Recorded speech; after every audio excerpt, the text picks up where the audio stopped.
We were going to seniors. I wasn't very excited. It's not really a setting that I find very interesting, but I dealt with it because I know that sometimes you're not always going to be comfortable in every setting that you go to.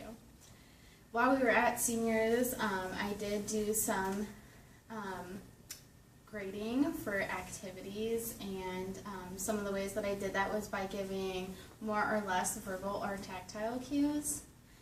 Other ways that I graded activities would be like I would ask them questions about the activity, and if they weren't understanding the question that I was asking them, I would formulate a different question that was more simple so that they could understand what I was asking them. I also did some hand over hand with tracing or writing names whenever we were doing the American flag with the hand tracing. Another time that I graded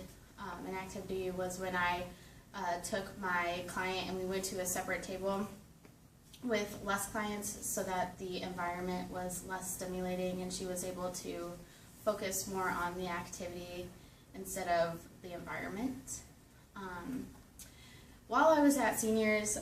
it was really important that you don't say remember, because a lot of these patients have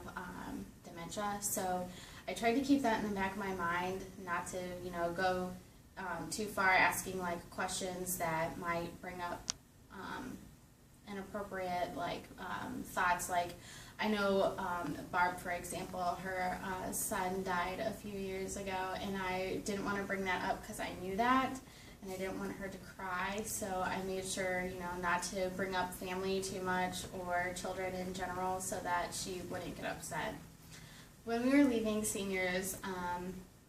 it was kind of sad because it was Veterans Day, and